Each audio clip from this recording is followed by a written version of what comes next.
하나님께서 오늘 우리에게 주시는 말씀은 여호수아 14장 10절에서 12절의 말씀입니다. 이제 보십시오. 여호와께서 나를 살려주셨습니다. 이스라엘이 광야에서 방황하던 때 여호와께서 모세에게 이 말씀을 하신 지 45년이 됐습니다. 지금 내가 85세가 됐습니다. 모세가 나를 보냈던 때처럼 나는 아직도 강건하고 내가 그때와 마찬가지로 전쟁에 드나드는 데 기력이 왕성합니다. 그러므로 여호와께서 그날 내게 말씀하신 이 산지를 내게 주십시오.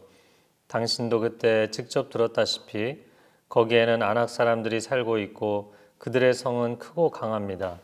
그러나 여호와께서 나와 함께 하시면 여호와께서 말씀하셨듯이 내가 그들을 쫓아낼 수 있을 것입니다. 우리가 잘 알고 있는 여호수아와 동시대의 지도자 갈렙에 대한 이야기입니다. 물론 갈렙은 여호수아에 이어서 2인자 역할을 했던 사람이지만 성경상에서 보면 정말 빛나는 2인자, 빛나는 조연 역할을 했던 인물이죠.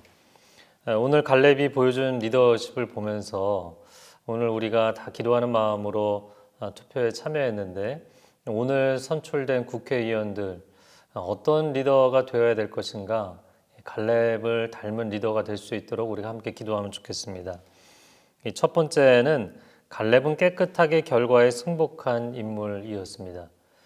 출애굽을 했던 광야 1세대 거의 60만 명의 장정만 60만 명이었죠. 그런데 그 중에서 약속의 땅에 들어갈 수 있는 2명의 생존자는 여호수아와 갈렙뿐이었습니다. 자, 그런데 여호수아는 나중에 모세의 후계자로서 이스라엘 민족의 전체 지도자로 임명이 되었고 선발이 되었습니다. 그러나 2명의 생존자였던 한 명의 그 갈렙은 민족 전체의 리더십으로서는 아무것도 임명된 것이 없습니다. 다만 유다 지파의 가장 연장자였기 때문에 유다 지파의 어른 역할을 했었던 것이죠. 우리는 모세와 여호수아에 대해서 집중하기 때문에 당연하게 생각합니다. 그러나 갈렙의 입장에서는 당연하지 않을 수도 있는 것이죠. 왜냐하면 실제로 12명이 그 땅을 가데스바네아에서 정탐하고 10명이 불신의 보고를 했을 때 가장 먼저 나서서 그 사람들을 저지하며 믿음의 돌파를 이루어냈던 사람이 갈렙입니다. 여호수아가 먼저 나선 것이 아닙니다. 갈렙이 먼저 나서서 믿음의 보고를 하면서 너희들의 말이 틀렸다. 하나님이 주실 것이다. 선포했을 때 여호수아가 뒤따라서 합류를 했던 것이죠. 그렇기 때문에 그 자리에서 모세가 너가 들어가서 그 땅을 차지하게 될 것이다. 이렇게 모세의 직접적인 약속을 받은 것도 갈렙이었습니다. 그러나 40여 년이 지나서 결론적으로 민족의 지도자가 된 사람은 여호수아였습니다. 갈렙은 아무것도 지위를 받은 것이 없었던 것이죠. 역사상 이런 상황이 되면 2인자 자리에 만족하지 못해서 결국에는 결과에 불복을 하는 일들이 많이 벌어집니다. 우리가 아는 갈렙은 여호수아의 리더십에 깨끗하게 승복했습니다. 그것은 또한 하나님의 결정에 대한 존중이고 순복함이었죠.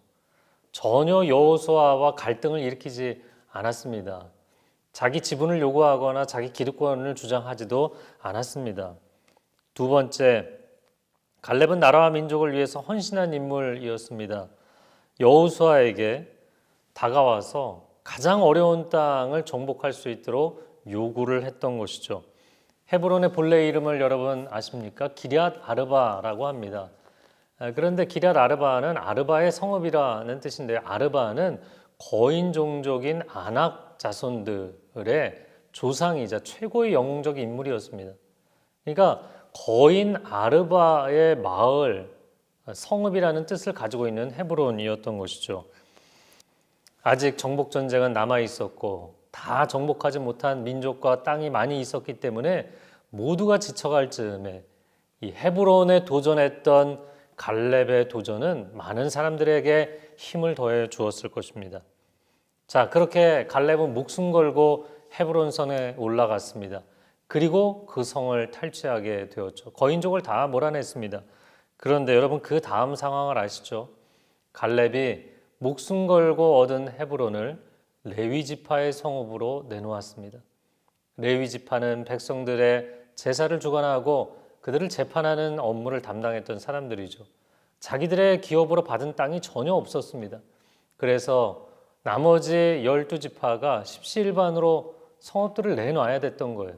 그런데 자기가 목숨 걸고 얻은 그 땅을 레위인들을 위해서 기꺼이 내놓습니다.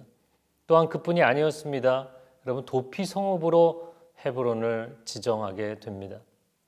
도피성이라는 것은 억울함을 가지고 누명을 쓴 사람이 안전하게 피신할 수 있는 자리였던 것이죠. 지도자는 하나님이 주신 이 기회, 이 자리와 역할을 자기의 사리사욕을 채우는 데 사용하면 안 됩니다. 시대와 공동체를 위해서 희생하는 기회로 삼아야 되는 것이죠.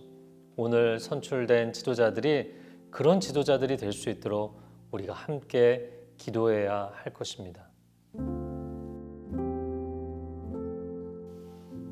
역사의 주관자가 되시는 여호와 하나님, 오늘 이 나라의 지도자들을 선출하기 위해 우리 모두가 기도하며 투표해야 했습니다. 이제 모든 결과를 주님의 손에 올려드립니다. 우리의 모든 생각과 관점도 주님의 손에 올려드립니다. 그리고 우리의 모든 지도자들을 주님의 손에 올려드립니다.